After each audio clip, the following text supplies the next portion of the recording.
বাবা হচ্ছে মানে ধরতে গেলে আমার কোচই। দেশের মধ্যে সাকিব ভাইকে আমার খুব ভালো লাগে। তোমার যে টি-20 ক্যাপ্টেন লিটন দাস ওনাকেও ভালো লাগে। অলরাউন্ডার বেন স্টোকসকে আমি সবসময় ফলো করি। প্রথম প্রশ্ন যেটা করতে চাই, আসলে আগের ম্যাচে আমাদের অবস্থা খুব একটা ভালো ছিল যখন আপনি ব্যাটিংয়ে নেমেছিলেন, তারপর ওরকম একটা ইনিংস খেলা, বোলিং ওরকম পারফরমেন্স করা, নিজে কি ভেবেছিলেন? না, নিজের উপর একটা ভরসা তো অবশ্যই ছিল, বাট এত ভালো হবে সেটা কি ভেবেছিলেন? না, আলহামদুলিল্লাহ যা হয়েছে আলহামদুলিল্লাহ ভালো হয়েছে। না মানে নিজের প্রতি একটা বিশ্বাস ছিল যে টিমে একটা সিচুয়েশনে আমাদের টপ অর্ডারটা প্রায় সময় ভালো করে। সো আজকে ওরা উইকেটের কারণে আনফর্চুনেটলি আউট হয়ে গেছে। সো এখন আমার কাছে প্ল্যানই ছিল যে আমি যদি আজকে ভালো করতে পারি টিমটাও একটা ভালো পজিশনে যাবে, এটা নিয়ে নিজের প্রতি বিশ্বাস ছিল, বিশ্বাস নিয়ে খেলছি এবং আলহামদুলিল্লাহ ভালো হয়েছে। আপনার ক্যারিয়ারটা মাত্র শুরু হয়েছে, আসলে এই সময় এত বড় একটা স্পার্ক পাওয়া বা এত ভালো একটা ইনিংস খেলে এবং দলকে জেতানো, আসলে এটা কতটা আসলে মোটিভেটিং আপনার জন্য?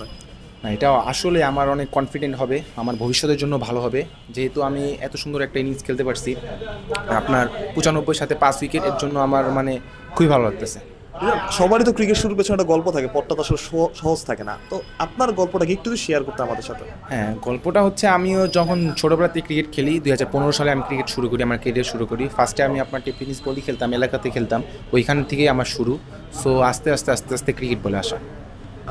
বলছিলেন আস্তে আস্তে ক্রিকেট বলে আসা, কার সাপোর্ট সবচেয়ে বেশি পেয়েছেন? ফ্যামিলিতে সবচেয়ে বেশি কে সাপোর্ট করেছে বা ফ্যামিলিতে কে কে আছে? আমার ফ্যামিলিতে আপনার 3 ভাই, আমরা 3 ভাই আর বাবা মা। আর আমার ফ্যামিলিতে সবচেয়ে বেশি সাপোর্ট করে আমার বাবা। বাবা হচ্ছে মানে ধরতে গেলে আমার কোচই। উনি ক্রিকেটের সম্পর্কে ওনার অনেক ভালো জ্ঞান, উনি অনেক সুন্দর বুঝে ক্রিকেট, মানে আমাদের মতোই বুঝে। উনি আমাকে বলে যে রিচান তুই এটা এভাবে করলে ভালো হতো বা ওইভাবে করলে ভালো হতো। আমার ফ্যামিলি যারা আছে সবাই ক্রিকেটার। আমার বড় যে 2 ভাই আছে ওনারাও ক্রিকেট খেলছে, ওনারা অনেক সুন্দর ক্রিকেট বুঝে, মানে আমার ফ্যামিলি মূলত আর কি সব সাপোর্ট দেয়। বলছিলেন যে আপনার বাসার সবার ক্রিকেট, আসলে আপনার ফেভারিট ক্রিকেটার কে? ইন্টারন্যাশনাল হোক বা দেশের হোক, সব কিছু মিলে। দেশের মধ্যে সাকিব ভাইকে আমার খুব ভালো লাগে এবং আরও অনেকে আছে বাংলাদেশে বর্তমান যে টি-20 ক্যাপ্টেন লিটন দাস ওনাকেও ভালো লাগে, মানে বাংলাদেশে অনেককেই ভালো লাগে। আর যদি ইন্টারন্যাশনাল কাউন্ট করেন তাহলে বেন স্টোকসকে আমি ফলো করি। অলরাউন্ডার বলেই কিনা আপনি? সরি, আপনি অলরাউন্ডার বলেই কিনা, মানে বেন স্টোকস? হ্যাঁ, আমি অলরাউন্ডার বেন স্টোকসকে আমি সবসময় ফলো করি। বেন স্টোকসকে আগেও দেখছি, এই অলরাউন্ডারের কারণে আরও বেশি ফলো করি। আপনার সবচেয়ে পছন্দের শট কোন, মানে কোন শটগুলো খেলতে আপনার ভালো লাগে?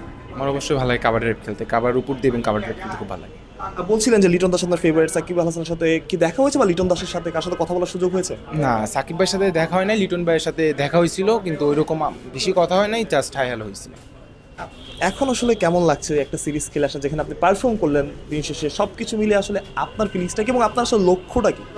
আলহামদুলিল্লাহ সব কিছু মিলে যা হয়েছে আলহামদুলিল্লাহ, এবং সিরিজ জিতছে তো অবশ্যই অনেক ভালো লাগতেছে। এবং আমার লক্ষ্য আপনার ন্যাশনাল টিমে খেলা, ন্যাশনাল টিমের হয়ে অনেক দিন সার্ভিস দেওয়া এবং ন্যাশনাল টিমের হয়ে একটা ট্রফি জেতা, এটা আমার হচ্ছে চিন্তা ভাবনার লক্ষ্য। আন্ডার-19 ট্রফিটা জিততে চান? অবশ্যই, এটা তো দেশের হয়ে অবশ্যই জিততে চাই, এর জন্য আমরা প্রিপেয়ার হচ্ছে, এর জন্য আমরা প্রস্তুতি নিচ্ছি এবং ইনশাআল্লাহ আন্ডার-19 জিতবো। একদম শেষ প্রশ্ন, আপনার ফেভারিট টিমমেটকে এবং তামিমকে আসলে ক্যাপ্টেন হিসেবে কীভাবে রেট করবেন?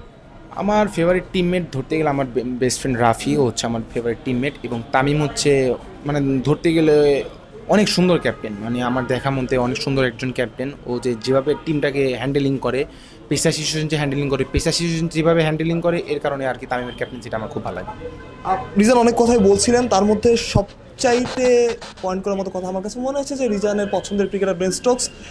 রিজানের ক্যারিয়ারটা স্টোকসের মতো সফল কোনো ক্যারিয়ার হোক এবং বাংলাদেশের কোনো ট্রফি রিজানের হাত ধরে আসুক, সেটাই প্রত্যাশা। প্রত্যয় বিডিপি টাইম।